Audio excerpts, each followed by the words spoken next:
Go. Thanks for joining us. First things first, 1,867 cumulative confirmed cases of Victoria. That's 450 new cases since our last update. There have tragically been now 181 people in Victoria pass away because of this. That's an increase of 11, so 11 further deaths since I updated. One female in her 50s, two males in three males and three females in their and two females in their 90s. We of course send our best wishes to the families of each of those 11 Victorians and the great difficulties that they will be experiencing at the moment. They're in our thoughts and our prayers. 7 of those 11 are connected to aged care settings. There are some 607 in hospital, with 41 of those receiving intensive care. There are 1,527 confirmed cases in house. That's 139 more than yesterday. And there are 911 healthcare workers who are active cases. I'll come back to that. There's 2,454 cases with aggregate, 66 since yesterday's report. Additional mystery cases, that number is lower than it has been in recent days. We're obviously pleased about too many of those community transmission mystery cases that we can't find the circumstance behind that infection. Number of tests for you today, as I've said a couple very much to an exclusive focus on up all the negatives, is a slightly delayed process, but laboratories have confirmed around 25,000 tests at least conducted yesterday. There are 7,600 active cases across the state, 1,548 acting with aged care.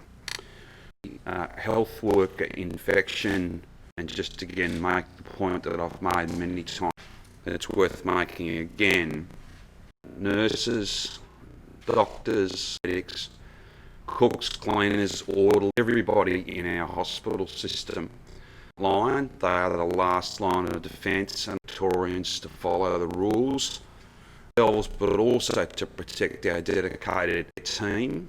They are heroes, and their compassion and pride is just amazing. The best thing we can do is rules, make good decisions, because that will not only keep other families safe, but it will allow our healthcare heroes exposed to less of this virus, less patients, and their work is truly honoured.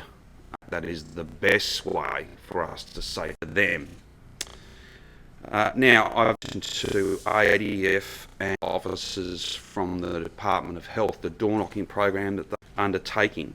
I can confirm that the joint ADF Department of Health teams have conducted more than 5,000 home visits since the 22nd of July, when the program began.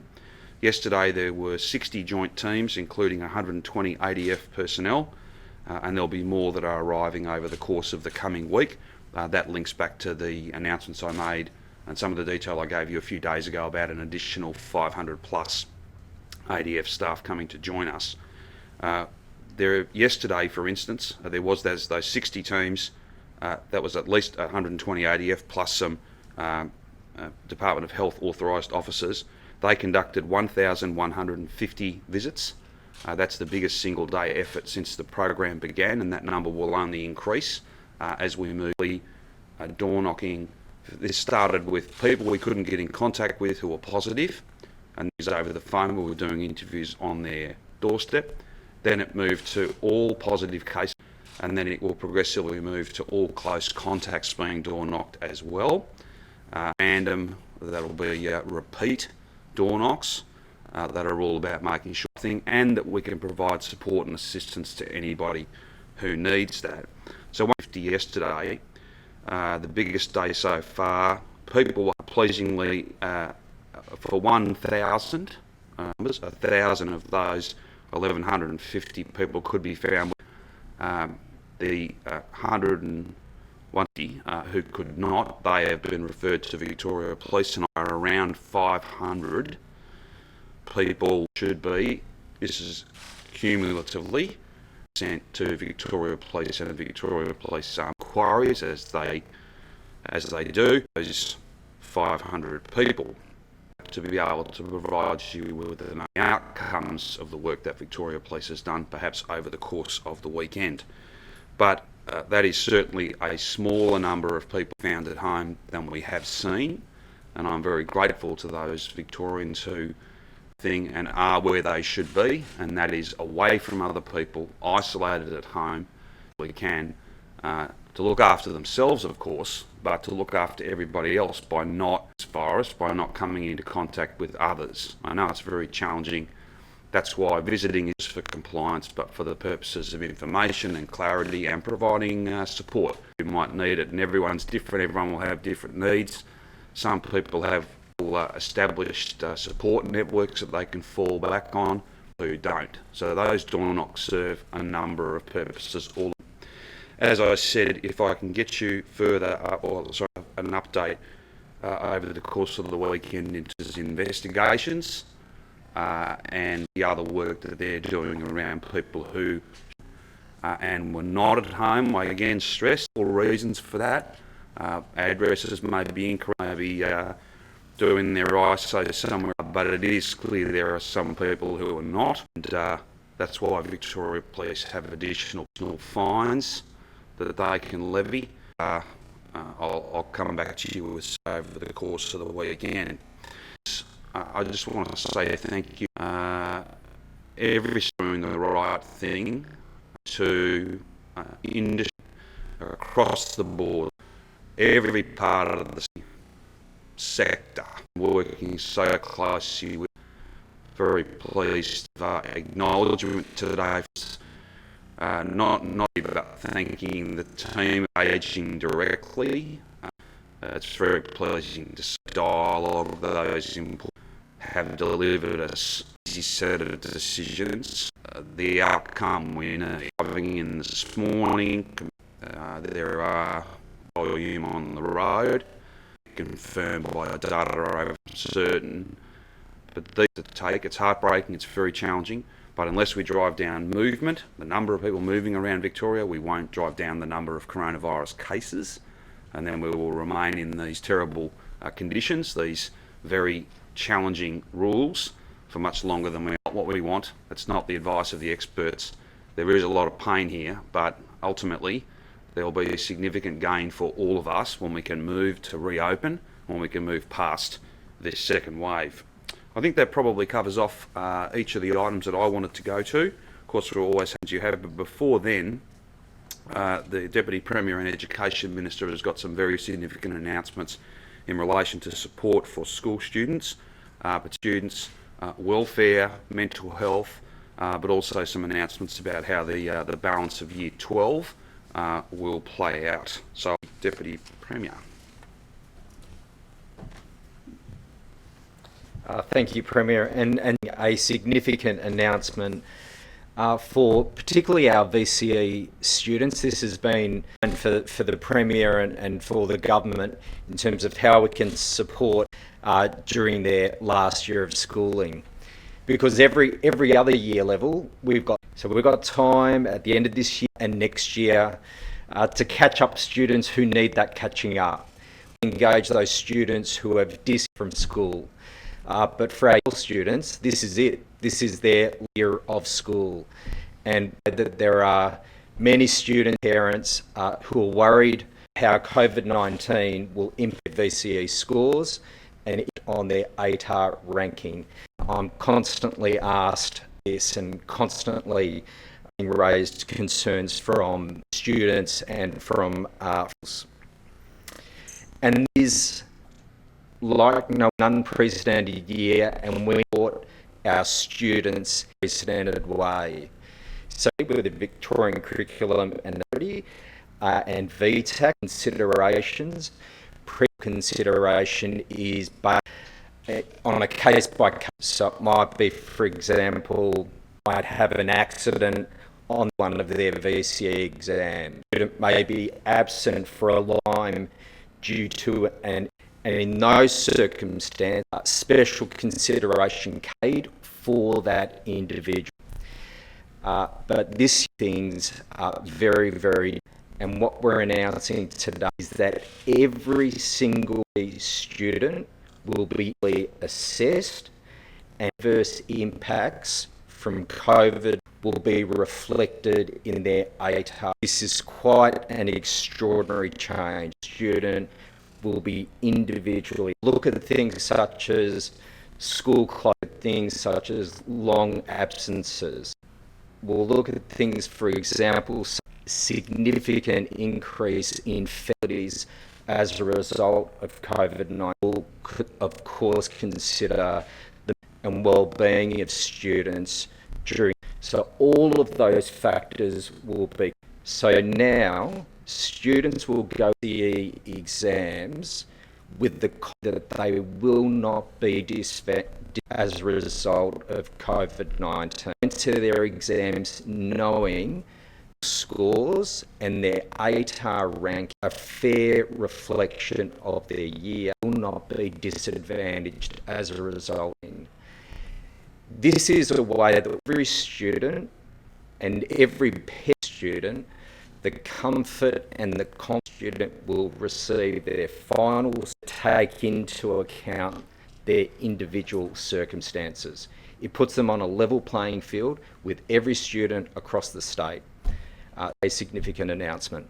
The other thing that we're announcing today is some additional support for vulnerable kids and for students suffering from mental health.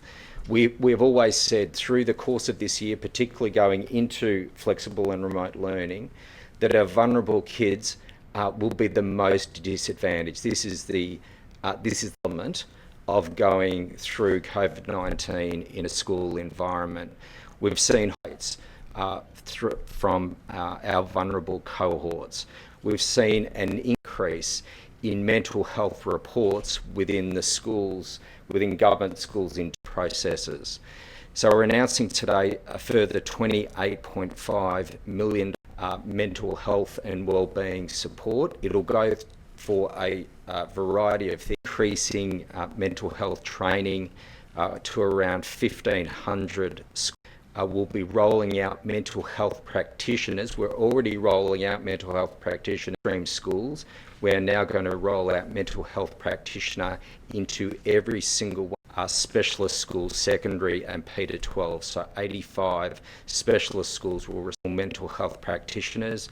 And we're also increasing our Navigator 3% increase in their capacity to support more than 2,000 students engaged from their schooling.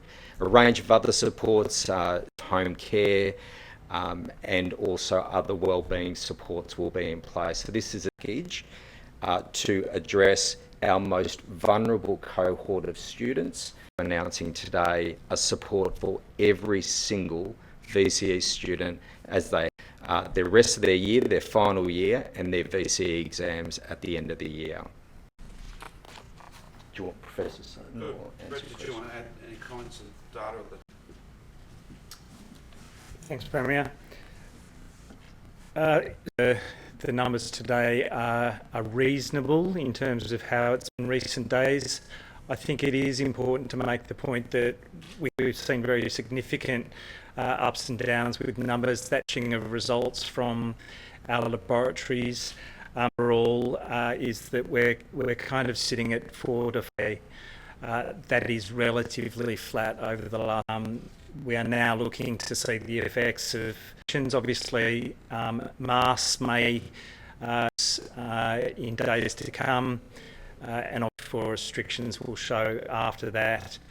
The numbers now, but we see single days result as indicative of too much. We're looking at 5-day averages, 7-day averages are going.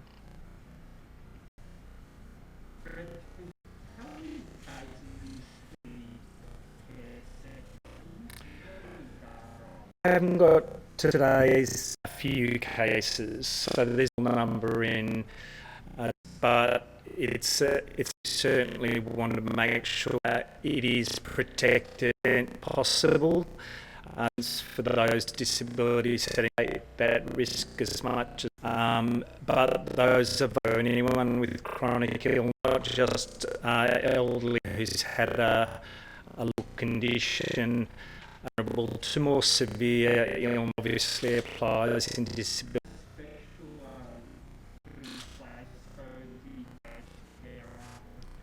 Certainly, the workforce is a bit more stable, working across as many locations as has been the case in aged care. That's one positive in terms of the disability sector, but there is specific guidance on all of those public health interventions that we know are useful to reduce the risk of transmission. They're still basic things: hand washing, absolute exclusion when you're unwell, trying to keep a distance to the fullest extent possible, and wearing the appropriate personal protective equipment when dealing closely with clients. So hospitalisations as of today are that we have 607 currently in hospital. That's an increase of 69 since yesterday. There are 41 intensive care. That's a decrease of 1, and 28 ICU patients are on ventilators. Brett, everyone's got their opinions about when we expect to see case numbers fall. Can you give an indication of when we might see that happening, or is it just too risky to make that? Crystal ball gazing is not a particularly useful exercise. I think seeing stabilisation in numbers, that's a positive. We do expect within 14 days of a really significant intervention that we'll see a change. So certainly 14 days from the really widespread and the behaviour change that happens with stage 4 restrictions will daily numbers, I would expect. Will go up and down on a day-to-day basis, so I would expect it.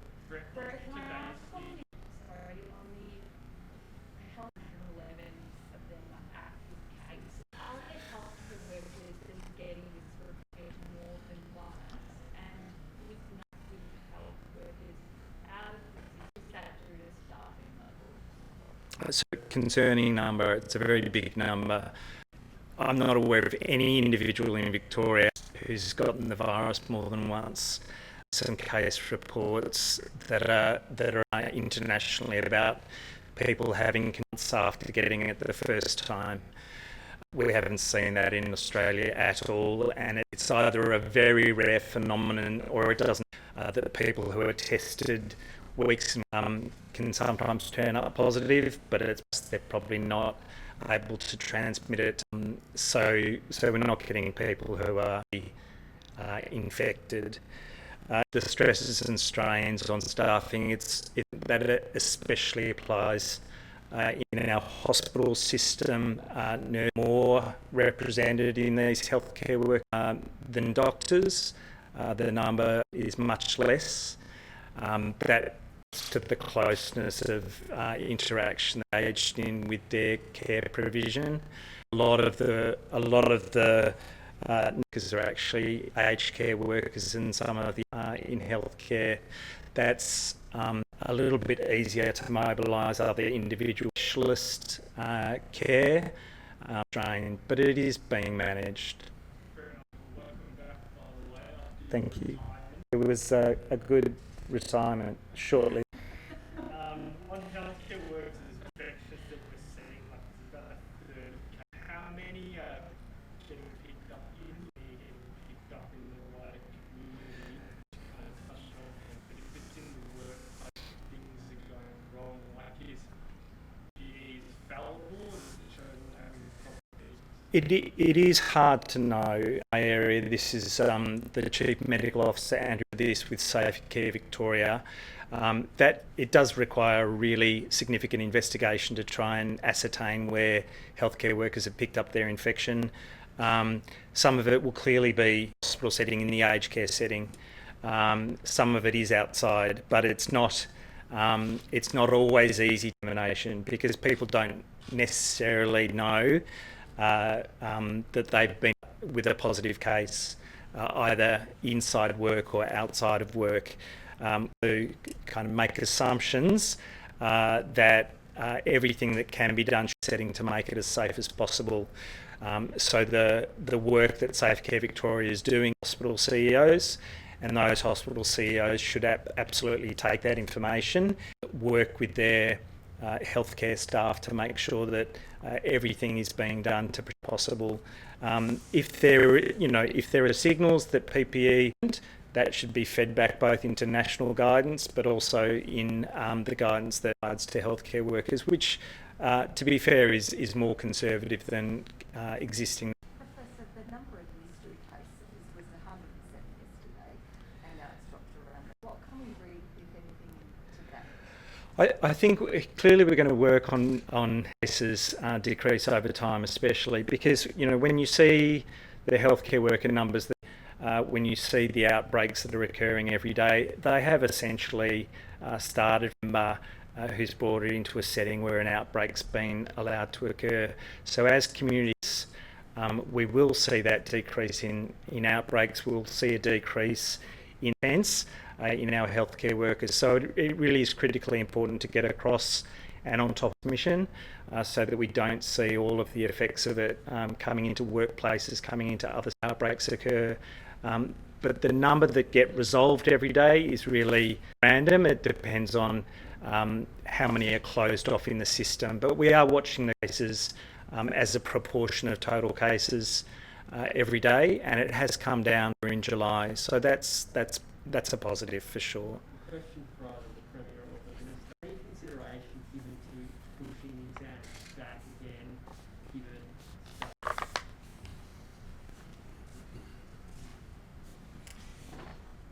No reason to push back VC exams any further. We've moved with achievement tests, so that'll be one of the marks.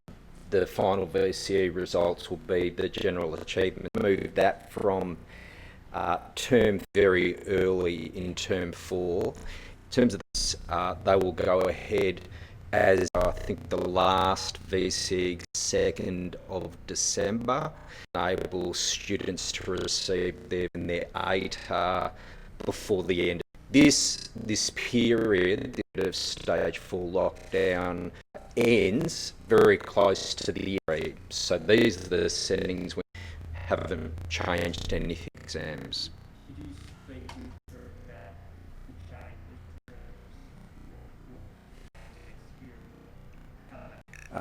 changes The discussion at universities has been around, so that's why there was at the national level 2-week winter will be provided in the country. So within that 2 week, there's no with university the arrangements today of 85. So if you are of 85, you're in percent of students. If you received an ATAR of 85 last year, you're in the top 15% of students in Victoria. So we didn't have to make that adjustment with universities. discussion around the international baccalaureate for that small cohort? We didn't need to make any changes to the IB in terms of what we've announced today. They've made some adjustments, of course, like we all have. We've already made adjustments, for example, in the coursework for VCE units in term 3 and 4. We've made the change to the GAT. We've moved the exams a bit later in the year. We've to enable students to have more time at school during term 4 to prepare for those exams. So we've made a number of changes, but what we needed to do today is to every VCE student and to parents that when a student goes into their VCE exams, they can go in there with confidence that they will be at no disadvantage in regards to COVID-19. And I think that's really important. This is a message today to our VCE students. There's every motivation, every reason for you to do your best and give it your best shot exams, because we've made certain today that your indicators will be taken into account and any COVID-19 will be reflected that you will receive at the end of the year. Minister, Year 12 students actually expect this impact. Can they expect that their 5 points, or do they actually make that decision? Yeah, it'll be individually assessed. So for every student, it will be different, but will variety of ways. So for example, at a school level, for each student they're studying, schools will be asked to rank where they want to be right now, but they'll also be asked to rank them if it was not for COVID-19. So both where they are at now and where they would have been for COVID-19 and why. All that data from across the state, standardised adjustment. So whether closure a severe impact or whether it's a lower impact, we'll have a way that we can adjust VC and then that will be reflected in the ATAR. So look at things such as coursework in term 1, so impact of COVID. We'll look at, of course, test in term 4 and VCE exams. But at a level and an individual student looking at, and we're asking teachers, students right now, and when had it not been for COVID-19. And that's why the message for student is that you will be at no disadvantage with the VCE exams. If it's up to teachers, how confident do one slip through the cracks? Because there's a range of things in terms of teacher assessment. We're looking at coursework in term 1, their general and their VCE, and the way we can ensure fairly is that we get every single school right across, and then we'll adjust those VCE in a fair and equitable every single student.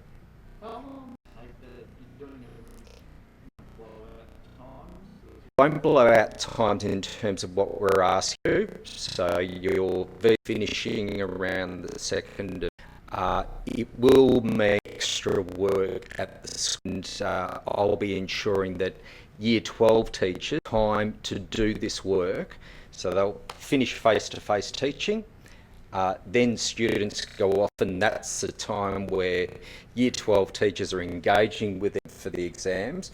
But teachers will be asked to do other activities, pick up other classes in the school. We'll make sure that Year 12 teachers want time to focus on these assessments because it's absolutely critical. In the past, case by case, it's relatively handled number of students seeking special consideration. This year, every single CE student will be individually assessed. So yep, that'll mean more work, but I'll be making sure that we'll have the time to make that during term 4. So you say we'll get their ATAR scores? Absolutely. No delay? No delays at all. Students will leave, both VCE and VCAL students will end of year certificate, and VCE students will get their ATAR ranking by the year. So they'll be at no disadvantage to any other student in any country.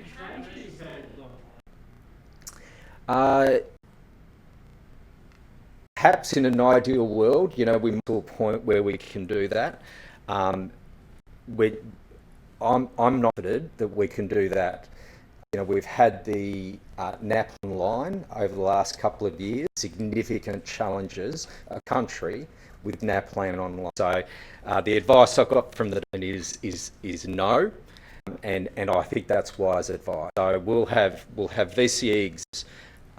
They may look a bit different in socially distancing. That will be based on the advice of the chief officer at that time. You said every student fits. What are you guys calculating the portion of students will actually get consideration and actually get points for their ATAR? I don't have the number to give you because that will be a process of an individual assessment of every CCE student and a number of things. So the students that have been quite impacted by COVID-19, the virus themselves has, they've been a student at a school for a protracted period of time. It might be a student that has suffered because of their own mental health responsibilities. So the impact, and that's why it's so important that we have that assessment at the school level students. So I can't teach students across Victoria, but every single student and teachers will be asked, where do you and where would you have ranked for COVID-19 and why? Look at that data right across the state and Quite a subjective measure in what's down to for teachers. How do you it's a level playing field in the Tier 1 school is the same linear? It's a good question. That data from every single school student and for reasons as to why a school needs to be made, we'll be able to the adjustments rate and ensure that they're done equitably. The integrity scoring system in Victoria is extremely high. Data to back this up, and the points to make sure. So it's assessment, but it's also coursework at the start of term 1, the general achievement test, the VCE exams, so the action that goes on to make sure that every student will be treated fairly and equitably. Is there a limit to how much an ATAR can be changed? No, so for example, you might have, so I'll give you an example of what happens at the moment. Special consideration, a significant event in a student's life, a significant long-term illness, an adjustment may be going from a C to an A.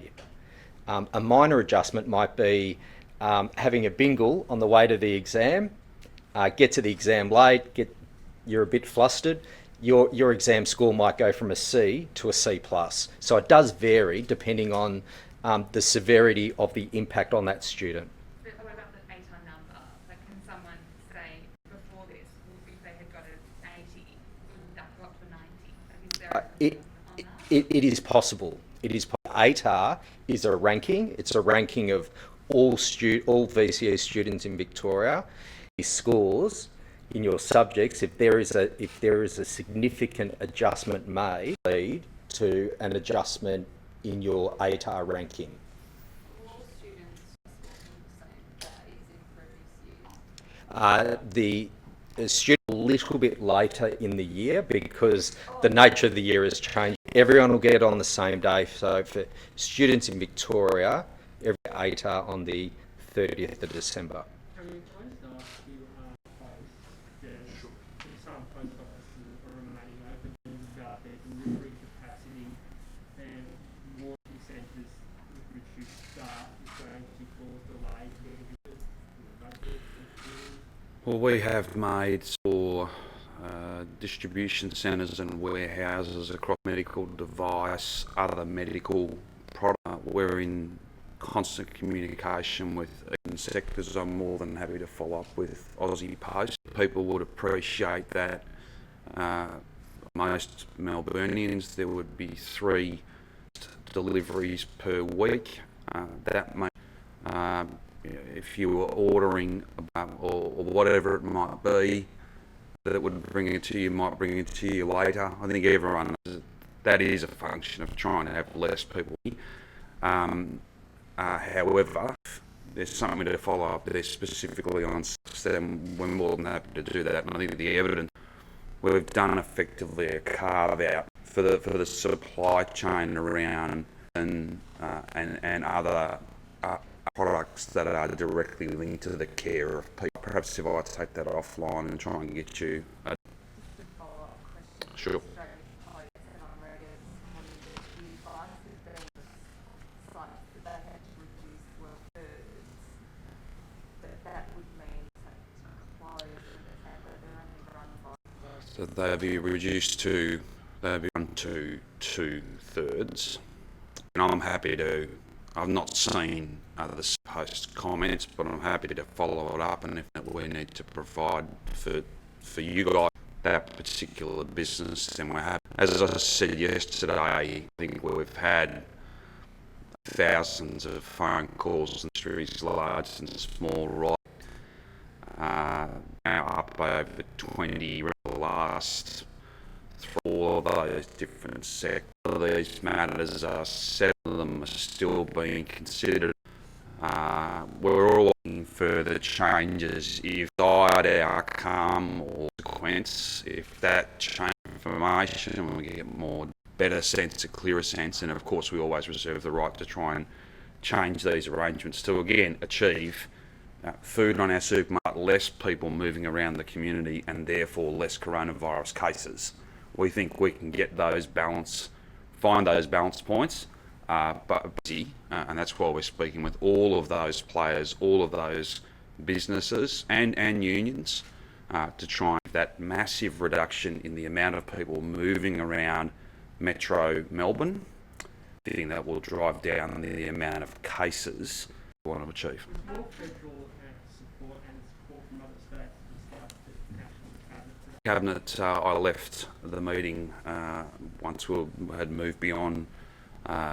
In broad terms, I'm sure the Prime Minister will be up later on this afternoon. He can speak to all the decisions of National Cabinet. Opportunity to thank my First Minister colleagues for their support, some of which is here in person, making telephone calls from interstate capitals. I took the opportunity to say thank you on behalf of all of them, and they all are committed to me that if they can do more, certainly will. So we're very, very pleased to be able to report that. On Dawn, no, you're not able to provide an update on how many people have been fined for not isolating today. 500 people Correct. were not doing the right thing. Is that 500 in That's how many have been referred to Victoria Police. 500? Yes. Again, it's probably best if I come back if you once I've got that data from Victoria Police. They are following up, and we're not. I don't want to be anything other than clear.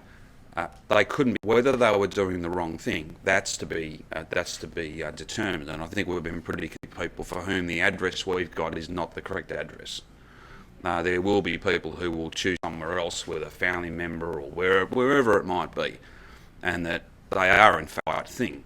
There might also be people who just don't come to the door. So where 500 people were doing the wrong thing? No, that's not what I'm saying. Is that there are 500 people that have been referred to the Victoria. That's what I'm saying. I'm not making judgments about whether the thing, other than to say they weren't where we do or not. The Victoria Police, not me, whether they've done the right or the wrong thing. And that's why I'm not able every day to stand up and give down, because Victoria Police are out. It's the most qualitative of work. The people, well, we've got to find them first, talk to them. Where were you? Why those things? So as soon as we can give you, and I do hope that can be over the weekend, we will, asserting that every single person who can't be forgot for them is doing the wrong thing. That would be wrong. But there is a trend here. They're taking their ISO seriously. But out of 1,150 yesterday, the biggest day ever, had 150 of those people who's less than some of the numbers up to a thing earlier. So that's of those 150, a percentage who are not doing the right. A much larger group, I hope, in police that they had a really good reason to the door when ADF and Health Department meet. Well, I think that there is a new face, there are new view, there are more, and again, I think there have been at least those higher penalties have been issued, and if I can give you that tomorrow, I will. But I think that all Victorians know and understand these are not the steps we wanted to have to take. This has never been done before, but this is the greatest challenge we have ever faced. This is a wicked enemy, a silent enemy, with such speed. I think people appreciate, all Victorians appreciate, that we're in a different phase now, and everyone's got to play their part. And if you have symptoms, you've got to get tested. If you've been tested, you've got to wait for your result at home. You can't go to work. If you're positive, you've got to isolate. If you're the close contact of someone who's positive, you've got to isolate. It couldn't be more serious. And if we want this to be over, and if you want to avoid a fine, and if you want to protect your family, then you've got to follow the rules. And that's why we're so grateful to the vast majority of people who are. And it would seem a growing number of people who are. Have you ever to create rules as this evolves? That's not a criticism. The situation Sure. changes. You're allowed to criticise us. May have these rules. We do. Are you confident that you are having the conversations with retail, construction, Yeah. with the real people in those industries, jobs on the other end of this? Certainly, one of the greatest challenges is when you're doing things for the very first time.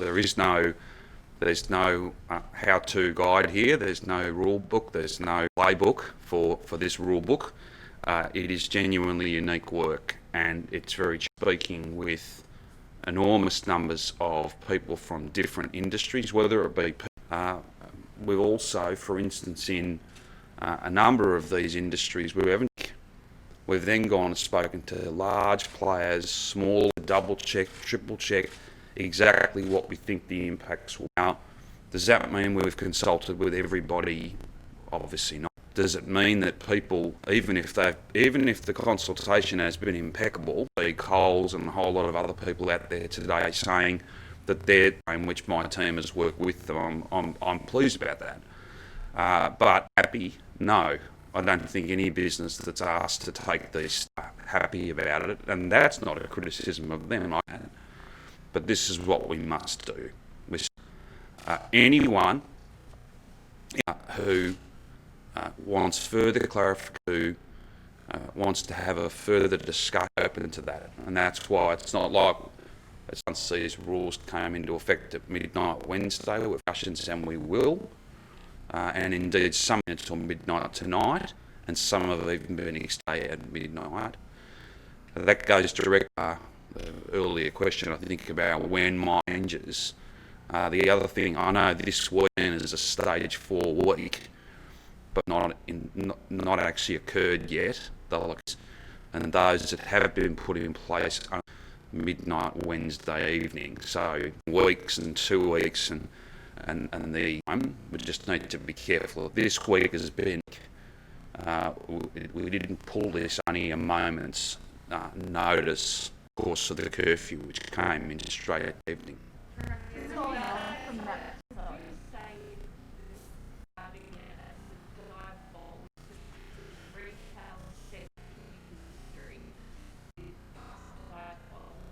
These are challenges the likes before.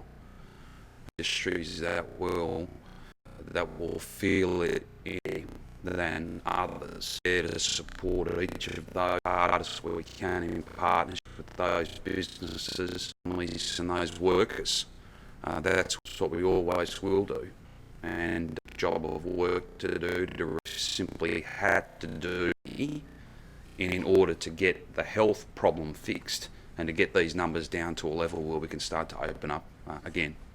Yep. That point about liaising with industry. Yes. The real estate industry seems to feel that it's being left in the dust about what it can and can't do. Well, auction houses are closed. I'm not expecting any real estate agent to be particularly happy about that. I'm not expecting any person wanting to sell a house necessarily to be happy. It's just what we have to do. We can't have groups of people, even with pretty low limits.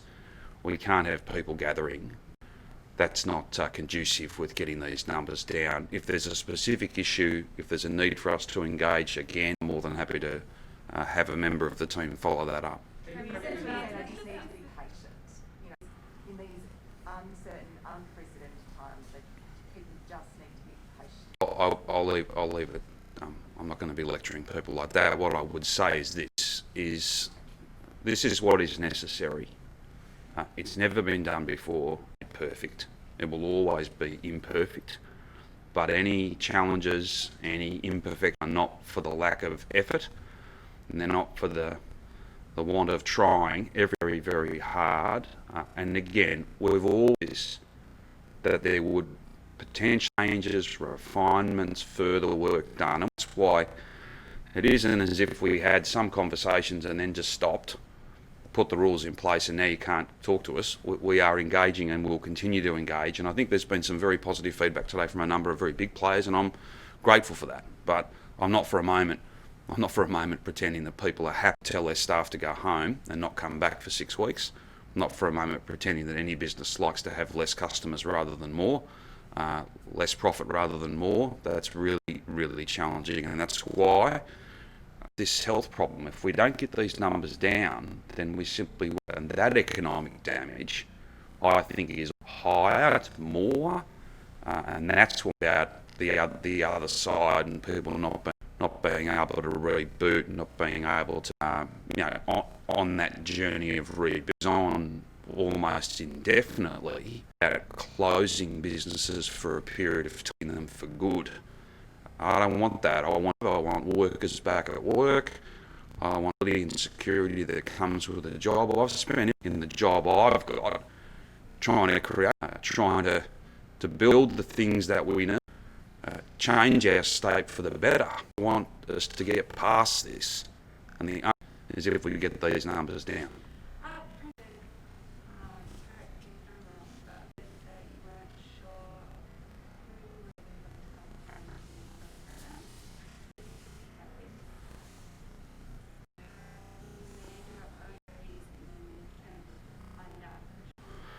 Well, what I'd say to you is yesterday I made, I think, fairly general terms that these determine, and I'm not going to grade my own paper, mark my own exam. That's the match. She's doing that work, and I think we're getting a person who's got a lifetime worth of broad terms of reference, a budget, and any assistance that she needs, she'll get. The best way, I think, to define it, and I understand where the question comes from, is not running.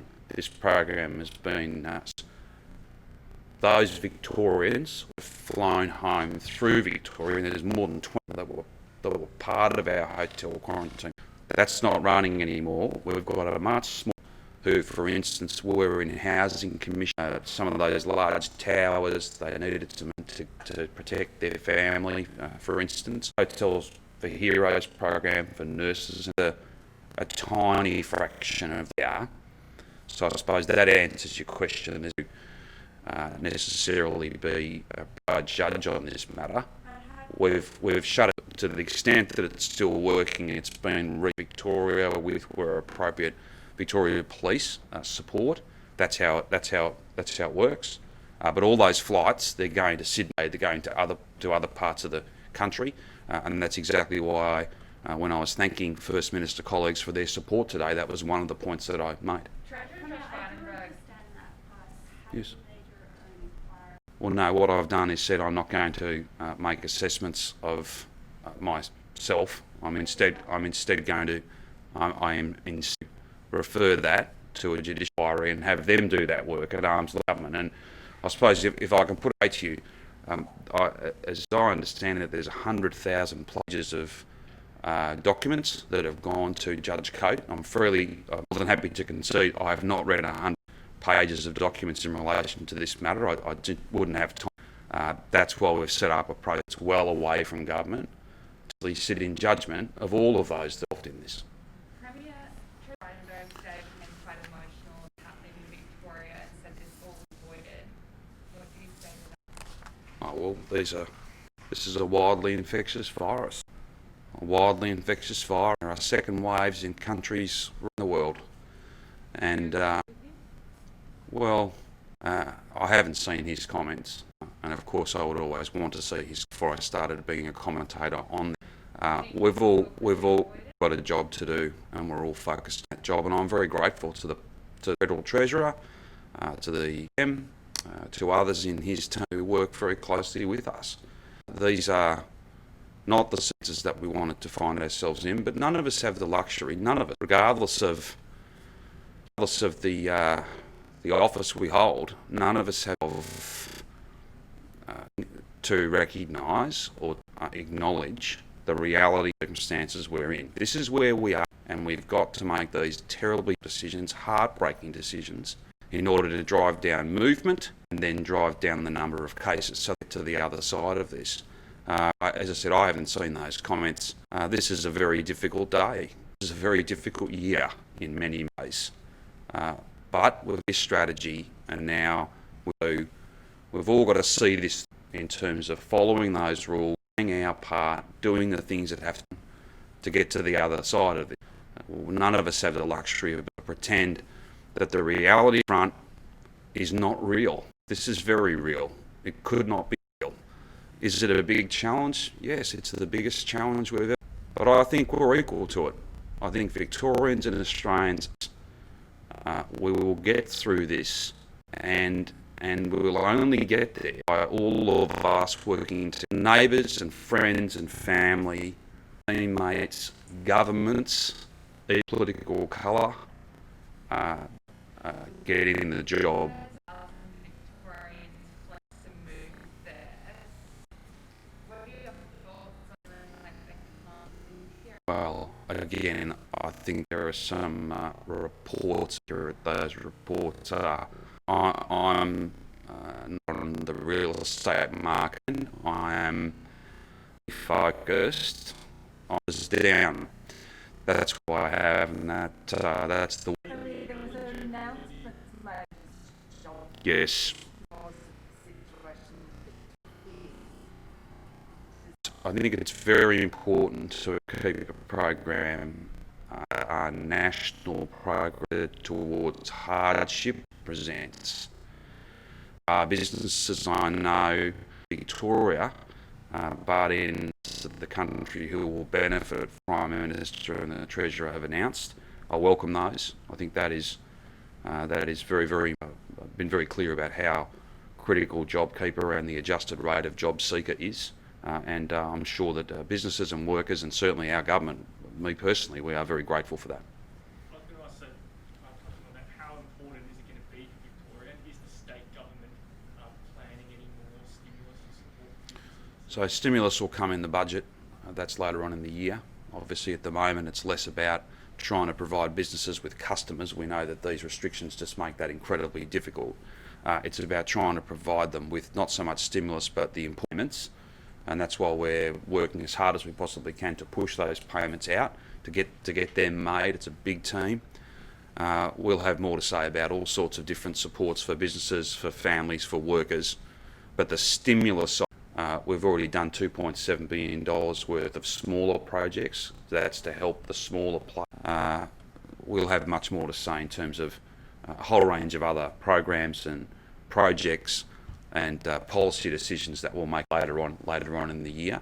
Again, we've got to get this stabilised. We've got to drive these numbers down to a containable level so that we can reopen and start to see more and more economic activity. You've got to deal with this health problem first, and then we can deal with more effort than ever. And won't waste any time in supporting those businesses, but that's longer. Should businesses be expecting more support? Well, again, I'm not further announcements about business support. I think we've had a few questions today, and I hope there was no doubt we're engaging with businesses from every sector. We are well attuned and the many challenges and loss, the pain are currently dealing with, and their workers have much more to providing support.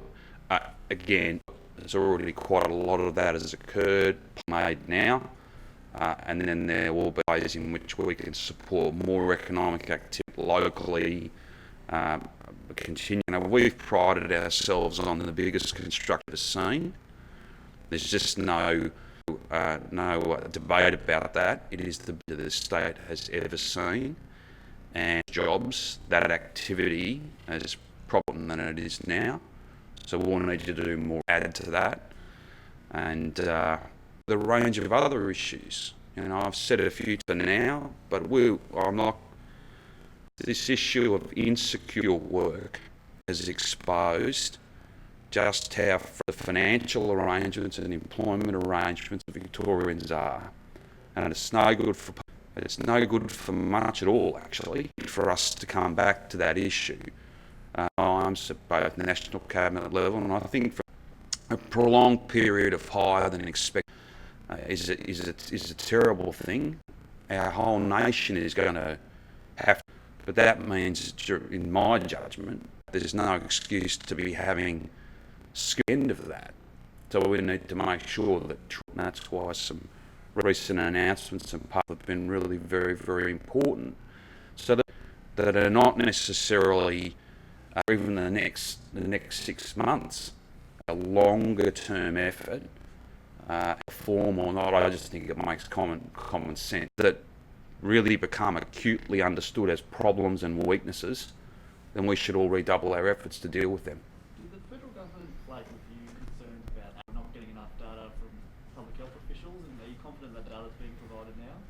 I wouldn't say that. What I'd say is that there was a decision of National Cabinet at our last meeting, so two weeks ago today, that there would be a national dashboard in relation to it. They principally relate to contact tracing, and we've provided all of them, and despite our volumes, it's data that is a credit to the two people who are working literally 24/7 doing that important work. So we get all of our cases within 24 hours. We're getting to only people that we're not getting to because they're not answering the phone, for instance, or they ought to be, or where we believe they ought to be. It's a massive effort. We're sharing as much data as we can possibly share. But that national dashboard just means everyone needs to provide the same data set. And I think that the health team are very, very pleased to have that line of sight, if you It take until July 24th to set up such a database? matter of that's a decision of National Cabinet. I suppose every state's working as hard as they can, but I suppose having that all in one place so that everyone's deemed to be the right thing to do. Premier, do you mind if I ask? I don't mind at all. Professor, are you confident providing enough information to the other states about what's happening in Victoria right now? I am. I mean, the daily 2-hour telephone calls with HP is every single day, and I provide our case numbers, including sensitive information. That's my daily update to HPPC. In relation to the dashboard, that information hadn't been made available because it hadn't National Public Health Intelligence Plan, and we needed to go into understand exactly how to extract those for national reporting purposes. As soon as that was done, that's been reported up, and it was had it in front of him on the day that it was put together. But I.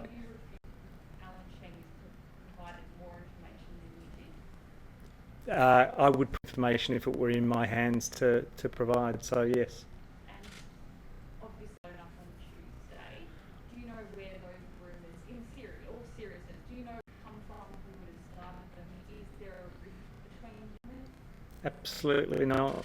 I have no idea. Look, I think the colour and movement in rumours that about for its own reason. It was a complete surprise to me.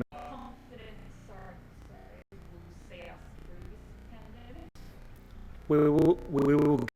The world will get through this. We are for it because we are the things that I know, and the things that I know will no question that are far more first waves. will see us through this.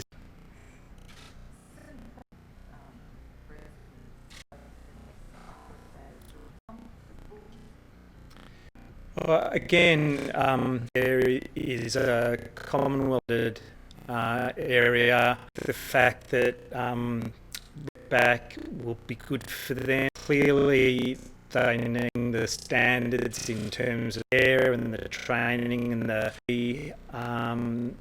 residents deserve and require. That is in train. Victorian Aged Care Response Centre will be totally focused on making sure that that's coordinated setting and that and St Basil's. But if it's happening, it means everyone's working together to make sure it's meeting appropriate standards. Should the federal government be doing more in aged care? Will they drop the ball? Oh, I think the federal government is working very closely with us now, and everyone is totally committed to making sure that it works in the best way possible. There are clearly inherent vulnerabilities with an aged population in close quarters with a workforce that have actually come from our at-risk population with this pandemic. Though that was a perfect storm of vulnerabilities and risks coming together. But I think the fact that we're all in the State Control Centre talking through this every single day is a very positive development. 600 odd people in hospital before. Are they mainly in aged care? That's why the sort of distance between hospitalisations and ICU is quite stark there?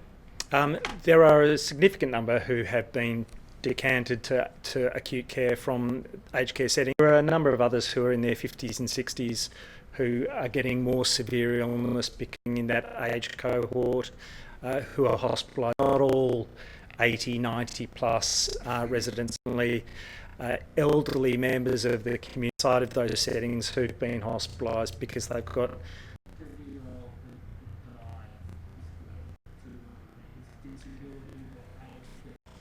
those elements aren't actually really. I'm focused on the public health response about virus. Those will be matters for the clinical teams that are engaged in that care. It's not even information that I receive. Are they going to take a look at the city, the state? You need extra protocol? Yeah, I think the post-COVID significant transmission and the biggest case numbers challenges, but that tells us that that's a focus on in terms of engagement, understanding the population there in terms of understanding, and we'll have to work especially. But they may be the hard codes with respect to trans. We know where they are, and we know that we need to work with the communities to make sure that they can.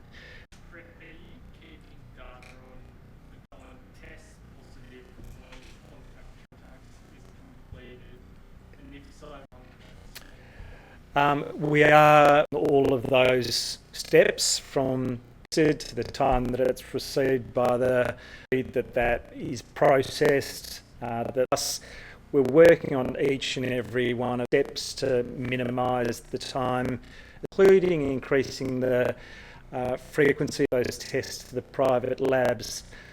Make sure that they're distributing the work.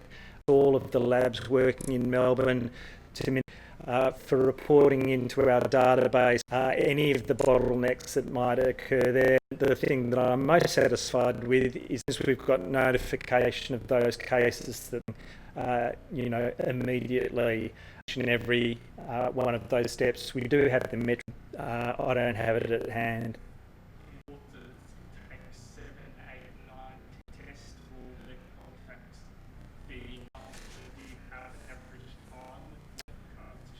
I don't know the average time for time of follow-up with contact tracing. I can look into it and try and always be a distribution of individuals. So the average time, for example, in getting a positive test result back is one element, but there will be individuals who are on the longer time. We want to minimise that as much as possible, but it is that average time that's most important perspective.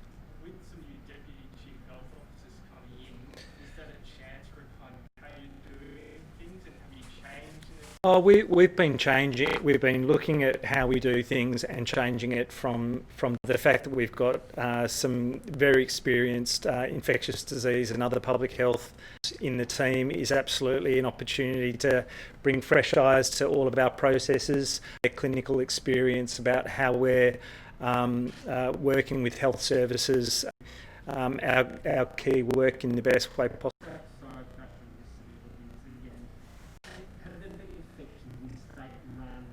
I don't know.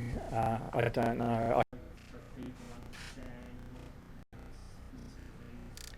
All of our outbreaks, where those outbreaks have occurred, I'm all for around that reporting. I think so. Just a question on hotel quarantine. You weren't here yesterday, but as we all know, Croak said that there's no problem in comments about it.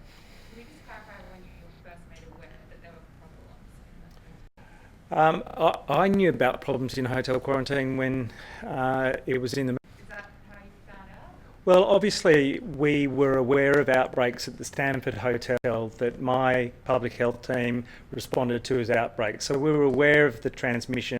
But in terms of other rumours and reporting around deficiencies with the workforce in those settings, the first I heard was when I read it. So when did it become clear to you that it was the hotel's Victoria's second wave?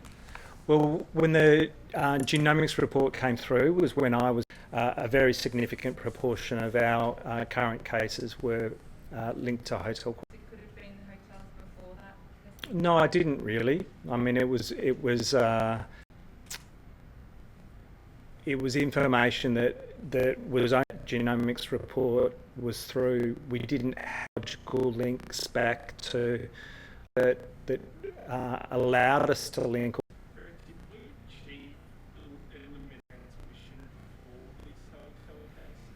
It's impossible to say. We've got for many at the moment. There's no evidence original virus in genomics report. We haven't tested everyone. Not everyone can have. For those who can have the virus, that genetic fingerprint. So we can't individuals where we haven't got the genetic fingerprint. We do. There isn't evidence of virus that goes back to February, March. So how much could be linked to the Stanford outbreak? I don't know the proportion for the outbreak was more the proportions.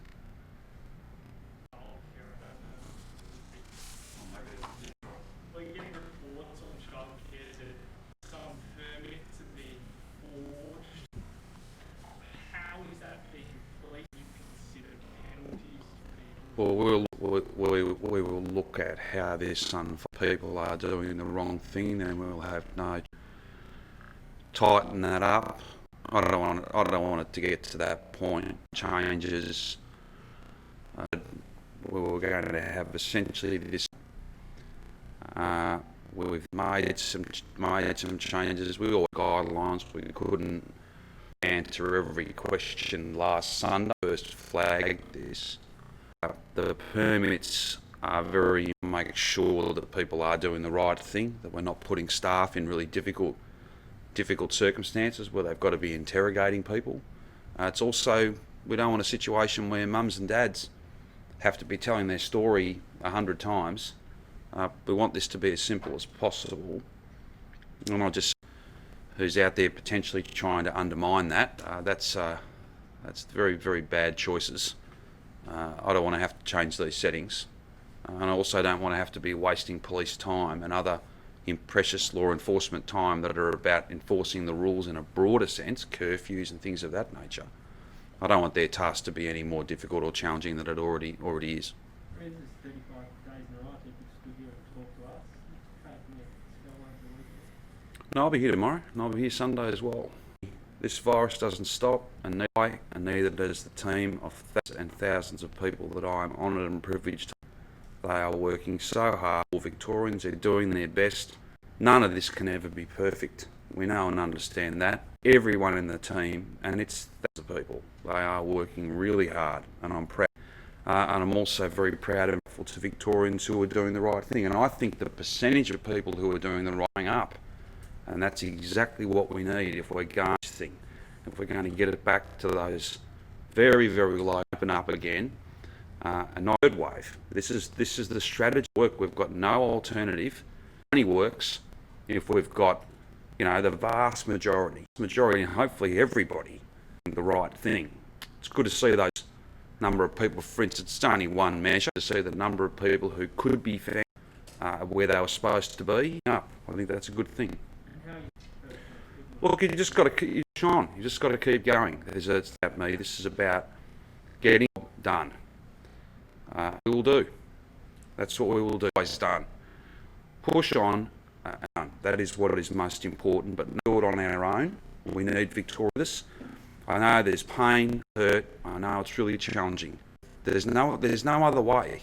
Other way we'd be doing that. There is no other way. We've got to drive down movement. That'll drive down case numbers. Then we can get past this, and we're opening up. We can start rebuilding. We can start to, and we'll be there. We'll be delivering that are about skill, strength, and jobs, and Victoria leading as we always do. Any other issues? I'll see you tomorrow.